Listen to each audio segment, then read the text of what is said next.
Listing agreement, page 5, mediation, that's paragraph 16. The broker and seller agree to negotiate in good faith in an effort to resolve any dispute related to this listing agreement that may arise between the parties. If the dispute cannot be resolved by negotiation, the dispute will be submitted to a mediator agreed to by the parties. Mediation fees, if any, shall be divided equally among the parties involved. That means between the buyer and the seller, the parties. In no event, not true. That just means, you're okay. That just means that the parties are the brokerage and the seller. In no event shall seller sue the broker or be party to any class action litigation against broker or related entities. Whew, that's a good one. By initialing below, the parties confirm that they have read and understand this section and voluntarily agree to the provisions thereof. Okay, I think there's a conversation here. Yeah. There's a lot to that. So the broker and seller agree to negotiate in good faith. That's the first thing that came to mind. Exactly. So Matt, what's your 2 cents on good faith? Well, good faith is actually giving an effort to try and resolve it before you go towards mediation. And to not be nitpicky. Like if you misspell a word or something, it's like, oh, he misspelled a word, I can sue him now. It's like, come on, we're operating in good faith. Exactly. You know, so that's a good clause to have in there. And then if the dispute cannot be resolved by negotiation, meaning if we run into a dispute and we can't sit down and handle it like big boys, then the dispute will be submitted to a mediator agreed to by both parties.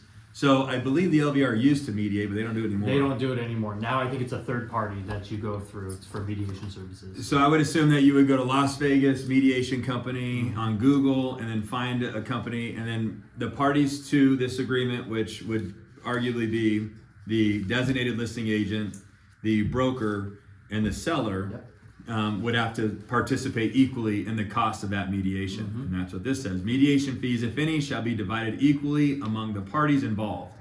In no event shall seller sue the broker or by party to any class action litigation against broker or related entities. The reason that this is the most important clause, I should have started with that. This is the most important clause. Forget your money, forget commission, forget anything else. If your client immediately engages in a lawsuit, they can still do that. But what will happen is that when you get in front of a judge, an arbitrator, whatever it is that sees the case right or sees the lawsuit right away, they will say, hey, you have a mediation clause here. You have to go mediate first. And then they will kick that out. Now, I can tell you, anytime that you get into a lawsuit, for me to write a letter, it's $1,200. So just think, if I'm going to jump into a lawsuit, they whack me $5,000 right out the gate. So if you're going to try to fight over $8,000, just know that now you're fighting over $3,000, and that is best case scenario because $5,000's going to the attorney, and that'll probably get you 3.5, 4 months worth of attorney representation. Every lawsuit I've ever been in has been a minimum of 2 years. I'm in a lawsuit right now that is 100% in my favor. Contractually speaking, the law, everything. I'm 16 months into this lawsuit, and I'm probably $18,000 in attorney's fees. So my point is always try to negotiate away the dispute. One, that means being a big boy, being big girl, being mature, and asking the other party to sit down and see if there's some resolve that can be made. And then if that doesn't work, then you submit this dispute to a mediator.